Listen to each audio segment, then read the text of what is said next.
Bismillahirrahmanirrahim.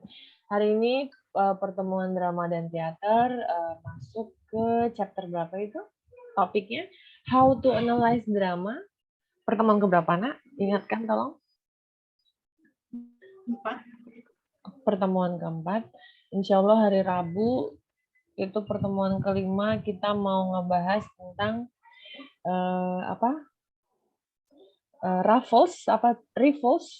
Raffles-nya si Paula itu cerita tentang short drama. Nanti di situ sekalian kita ngebahas tentang karakter. Ada beberapa karakter yang menonjol di sana. Rapel begitu istilahnya ya. Jadi bisa UTS. Insya Allah bisa UTS minggu ini. Kalau nggak telat pun paling tidak telat minggu depan doang. Gitu. Nggak jauh-jauh amat. Kita mulai perkuliahan hari ini dengan topik How to Analyze Drama. Sebentar saya share dulu PPT-nya, belum saya buka.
Oke.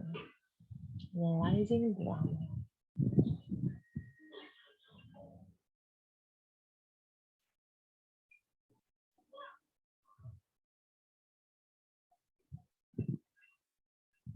Kok anak-anaknya nggak ada? Oke.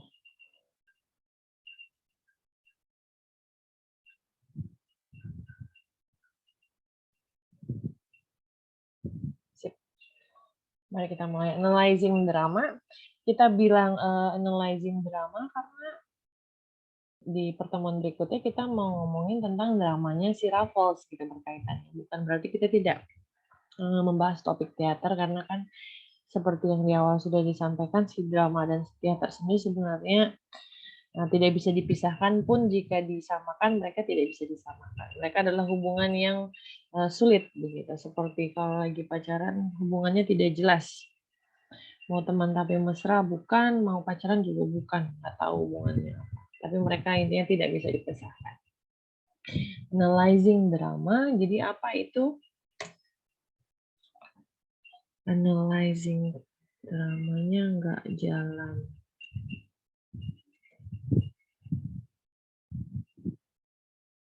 Okay. What is it? Analyzing drama tends to differ from other.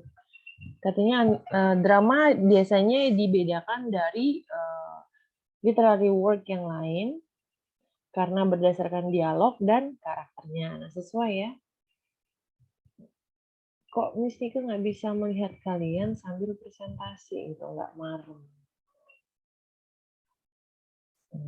Oke, sudah. Berdasarkan dialog dan karakternya. Sesuai banget dengan topik yang akan kita bahas besok, yaitu tentang karakter. Analysis of a play, analisa sebuah drama, bahasanya atau dalam kata lain play, karena kalau drama kita nggak ada pertunjukan permainan, begitu orang sering bilang play. It's not a summary, bukan merupakan ringkasan. An analysis, sebuah analisa requires an interpretation. Nah, saya suka banget interpretasi. Membutuhkan interpretasi gitu. Kalau ada orang ini ngomongin interpretasi sering banget dihadapi dengan orang Jawa. Heran saya kenapa orang Jawa selalu banyak berinterpretasi. Nggak berani ngomong langsung gitu. Nanti akhirnya lawan bicara yang harus menginterpretasi ini maksudnya apa. Itu orang Jawa sering banget itu. Saya sampai pusing kadang salah-salah langkah terus sama orang Jawa. Tapi nilai misalnya enggak. Explication atau enggak yang jelas by the reader oleh pembacanya. Analisa may focus upon a single element of a play. Biasanya fokus pada satu elemen saja. Apakah kamu mau fokus pada plot ceritanya, pada karakternya, atau pada dialognya. Interpretasinya may concentrate, bisa saja konsentrasi pada part yang lebih spesifik di drama tersebut. Misalnya kamu fokus pada kalimat per kalimat yang sering diucapkan oleh salah satu karakter. An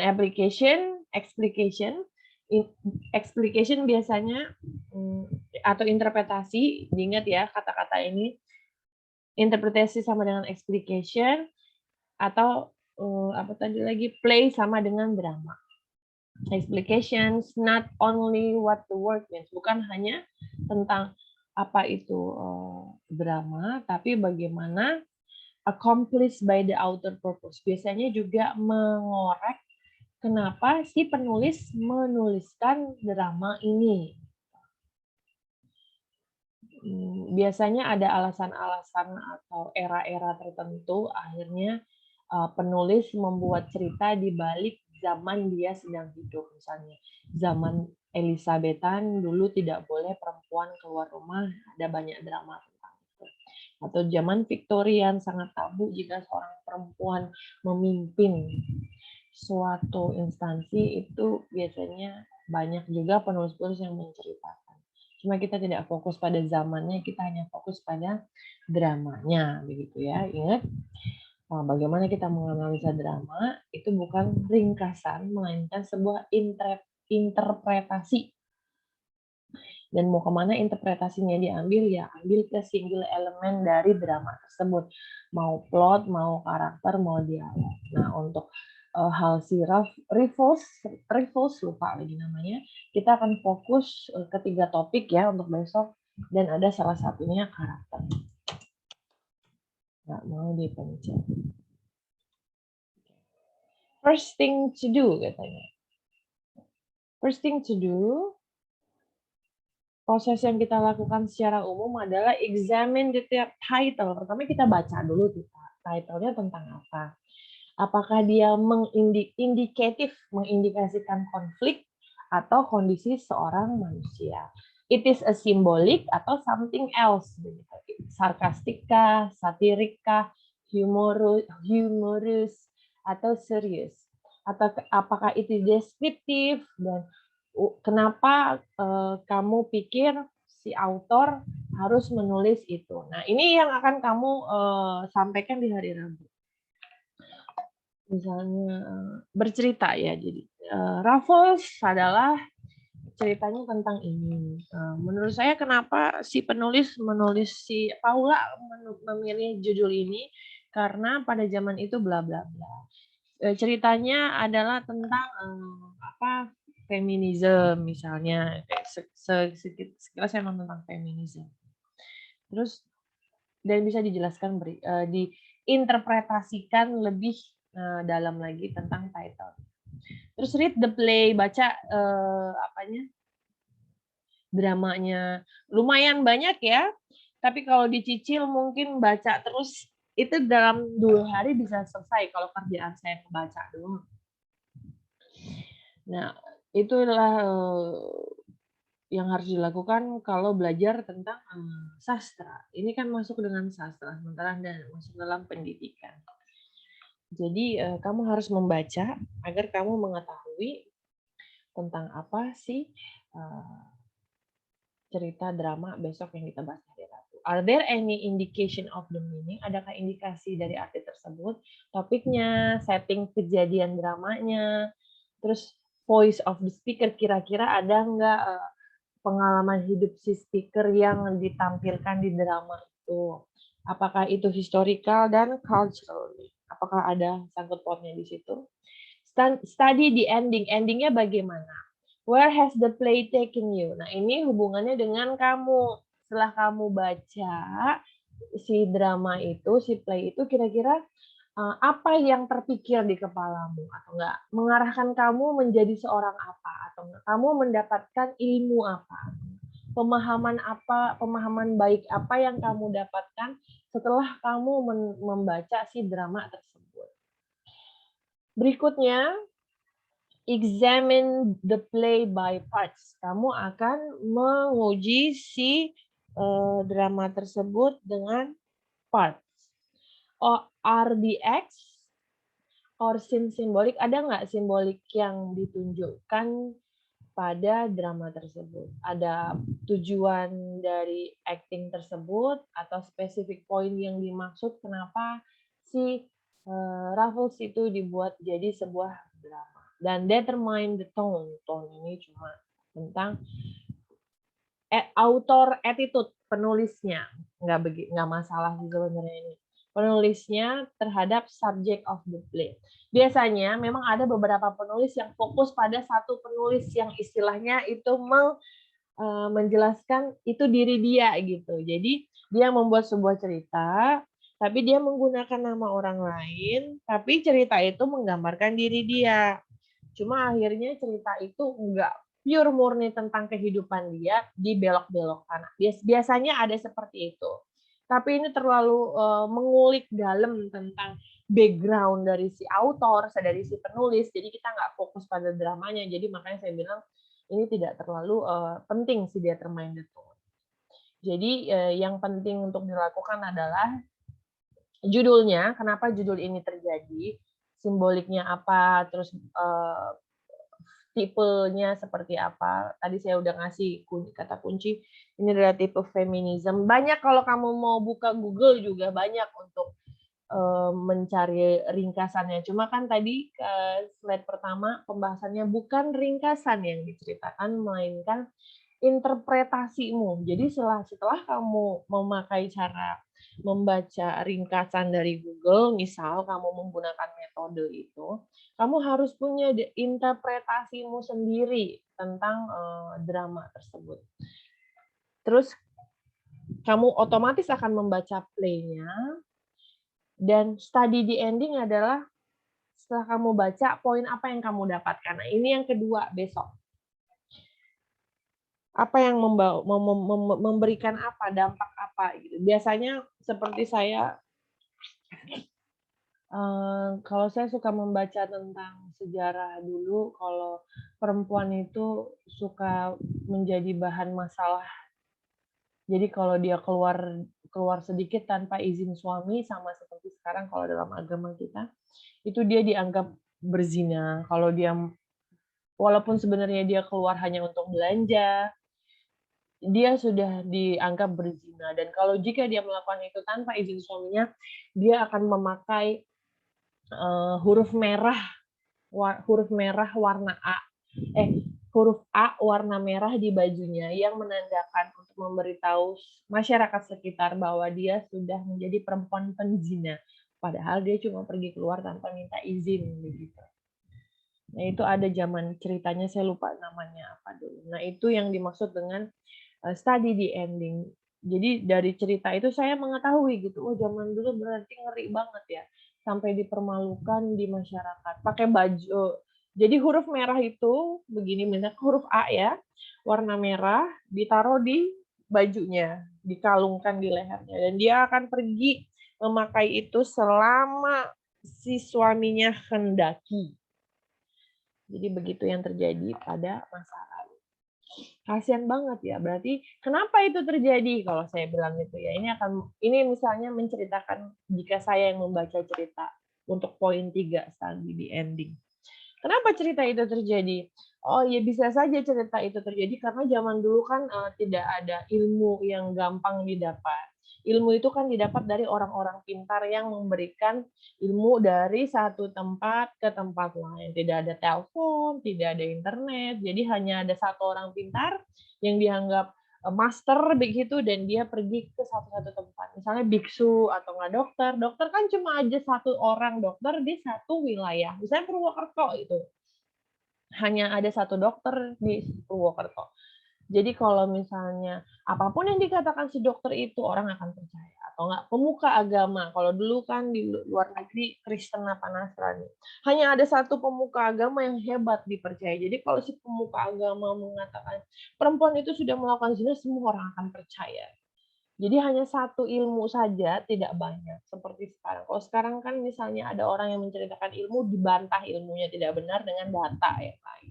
Kalau dulu tidak bisa. Jadi akhirnya cerita tadi itu membuat saya kenapa bisa terjadi perempuan yang dizolimi, bahasanya apa sih, dijahati seperti itu ya karena keterbatasan ruang dan waktu pada zaman dahulu. Itu yang membuat saya, where's the play has taken me. Beda dengan sekarang. Kalau sekarang kan tidak ada keterbatasan ruang dan waktu. Itu yang harus kamu lakukan jika kamu membaca drama. Next. Analyzing drama. Are they, tambahannya nih ya. Ini hanya tambahan doang, kalau besok nggak begitu dipakai. Are there any key statement? Ada statementkah kata kunci yang dijelaskan di drama tersebut? Nggak perlu nyari ini, tapi semua orang udah tahu kalau Raffles tentang feminism. Are there any critical lines yang di-express by the characters that indicate tema atau memprovide personality? How does language contribute the meaning? Bagaimana sebuah language contribute pada bahasa, kontribusi pada artinya? Dialogue drives any play, memberikan permainan apapun. How does the author use speech? Bagaimana si author menggunakan kata-kata untuk menciptakan sebuah karakter, kepentingan pada plot tersebut, dan jenis kata apa yang digunakan. Are there words in the double meaning? Adakah kata yang dipakai double meaning? Ini dulu analisa bahasa Inggris saya waktu melulus S1. Saya selalu menganalisa double meaning. Meaning ini artinya apa? Meaning satu kata bisa menjadi 10 arti. Are characters revealed by their dialects? Apakah karakter tersebut muncul karena dialek mereka? Atau ada jargon-jargon kata-kata slang istilahnya ya. Does the play refer to other literary work? Biasanya setiap permainan dihubungkan dengan permainan lainnya. Ya ini sebenarnya hanya menjual saja agar penulis waktu itu jadi katanya kaya raya gitu. Jadi kalau dia udah selesai nulis ini, dia akan mengarahkan untuk permainan drama berikutnya. Jadi terus gitu. Tapi biasanya memang berdasarkan biblical reference. Kitab suci. Is there a historical, ideological, atau cultural aspect? Ada nggak aspek-aspek budaya, ideologis, dan sejarahnya?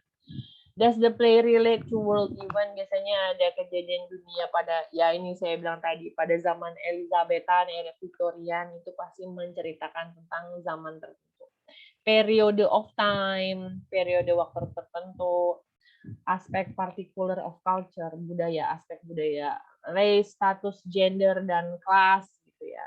Does the play, apakah permainan tersebut merefleksikan aspek dari kondisi manusia pada saat itu? Love, hate, orderliness of the universe. Kalau menceritakan tentang love atau hate itu biasanya si William Shakespeare adalah ahlinya. Cerita cintanya. Contohnya yang masih dimainkan filmnya dan dibuat terus-menerus sampai zaman tahun kita sekarang ini adalah Romeo and Juliet, itu selalu dibuat terus filmnya. Karena itu salah satu karya play William Shakespeare tentang love dan hate yang paling bagus.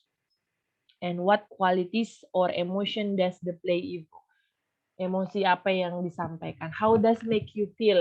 Kamu setelah membaca itu happy or sad. Ini poin 9 segelintir kecil, tapi ini masuk pada poin yang nomor 3 tadi ya, yang tadi saya bilang si poin nomor 9 ini masuk ke mana tadi nak? Kok hilang? Nomor 3 ya. What happens? Conflicts. What is the setting? Keterusan ya? Oh, study the ending. Oh, misalnya keterusan. Nomor 9 tadi sama dengan study the ending ini. Jadi nggak perlu ini. Nggak apa-apa. Tema tadi udah ya, sama dengan ini. Examine the title, dari title kita ketemu tema, apa yang terjadi, karakternya udah, sama settingnya udah. Ini lanjutan yang tadi. Saya baca dulu bagian atasnya. Approach a play by looking for clues. Kita harus mulai permainan itu dengan mencari tanda-tanda. Following question, pertanyaan berikut bisa membantu kamu untuk mencari permainan tujuan dari drama tersebut. Bagaimana dia berusaha menyampaikan sebuah arti, karena saat kamu menulis sebuah paper, kamu akan konsentrasi hanya pada clue atau beberapa clue dari permainan tersebut.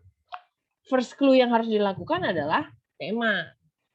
Bagaimanapun, is usually the most critical. Itu adalah hal yang paling kritis atau penting, ya.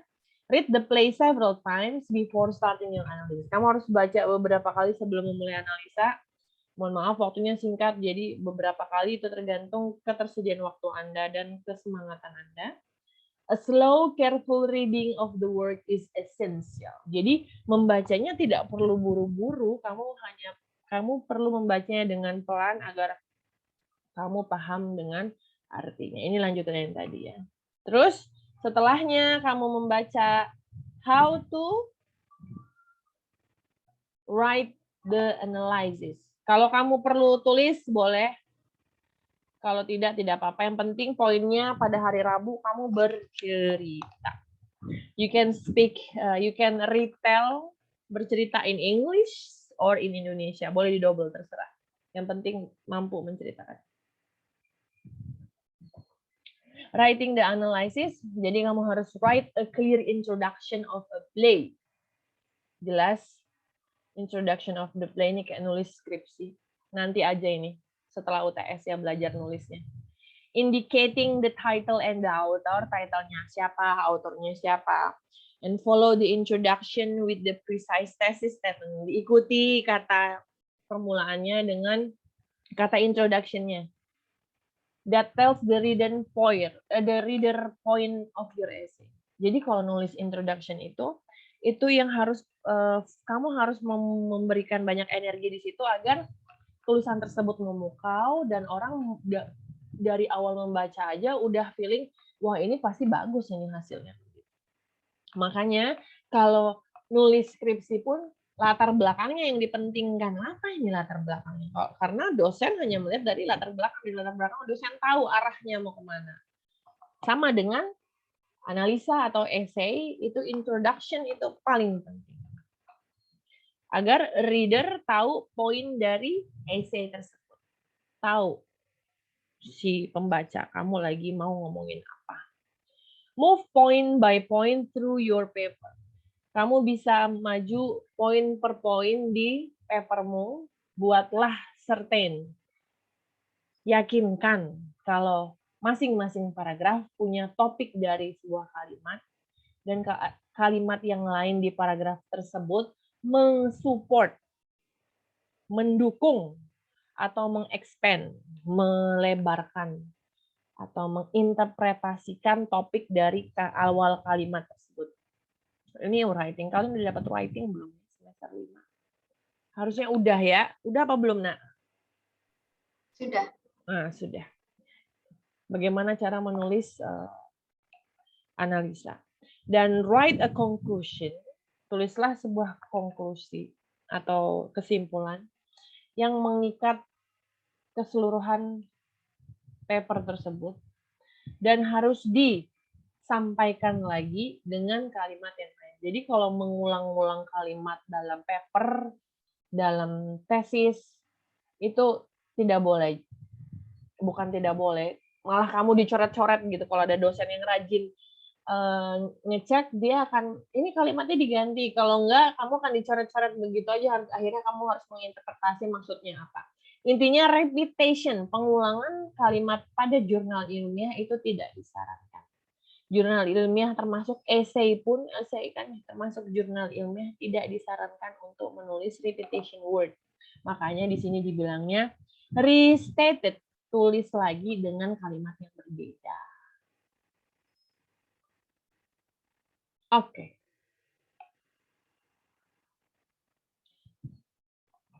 singkat hari ini karena tidak mau banyak-banyak bagaimana menganalisa drama.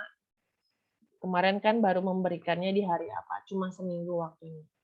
Ekspektasinya bisa bercerita panjang lebar di hari Rabu. Poinnya apa tadi saya bilang? Diulangin lagi nih. Saya buka lagi ya. Yang harus kamu sampaikan. Mana Mami buka? Tadi udah Mami tutup. Oke, this is it.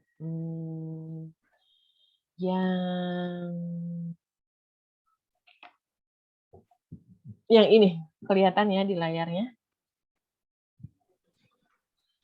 Kamu baca dulu. Setelah kamu baca, kamu bisa menceritakan pertanyaan apa yang bisa membantu kamu untuk menginterpretasi permainan tersebut atau drama tersebut. Ya dengan contoh, is it indicative kah, atau sebuah konflik kah, atau sebuah human condition. Kalau Raffles itu feminism ya, tentang feminism. Apakah itu symbolic of something else? Ya, dia menyimbolkan tentang feminisme pada saat itu. Tapi kenapa? Ini cukup membantu. Ini saya sudah membantu Anda begitu mengarahkan. Apakah ada sarkastik? Ya, ada kata-kata yang sarkastik di situ. Apa dia?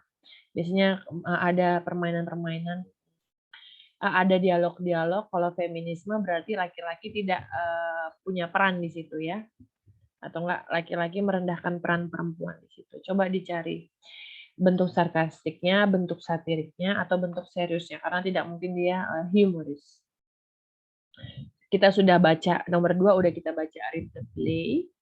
Kemudian baru nomor 3 adalah study the ending. Kira-kira sudah kamu baca, kemana arahnya? Memberikan manfaat atau ilmu baru apa ke kamu? Pandangan baru apa yang diberikan ke kamu dari membaca itu? Dan yang terakhir untuk merangkul materi berikutnya ya adalah tentang karakter, menganalisa karakter. Pasti ada beberapa karakter yang menarik di permainan tersebut. Pilihlah salah satu karakter, kemudian interpretasikan karakter tersebut. Menurut saya, karakter si ini menarik karena dia tuh ini. Dia itu begini-begini karena dari data begini ada di dalam drama. Jadi kalau menginterpretasikan sesuatu tidak boleh berdasarkan perasaan. Interpretasi memang dari pikiran, tapi harus ada data. Setiap kali jurnal ilmiah atau paper ilmiah dibuat, pasti ada data yang mendukung. Walaupun berdasarkan interpretasi perasaanmu atau enggak pemikiranmu. Harus ada data. Setiap kamu menyatakan segala sesuatunya harus ada datanya. Sampai sini, do you understand about your assignment on Wednesday about the drama that we are going to discuss? Ada pertanyaan? Cukup dan siap ya kira-kira? Bisa. Bisa. Hari Rabu jam berapa ingatkan lagi? Nanti lupa. Pagi. 10.20. Oke, 10.20. Itu ruangannya udah ada apa saya pesan ruangan? Saya pesan ruangan berarti? Belum ada? Oke. Itu jadwal ini tidak tertulis. Oke deh. Sudah tidak ada pertanyaan, cukup jelas ya? Jelas, Miss. Thank you for your time. For your cooperation dengan saya. Tolong dipersiapkan pertemuan kita di hari Rabu dengan baik. Jadi Mama Bear keluar kelas, masuk kelas semangat, keluar kelas happy.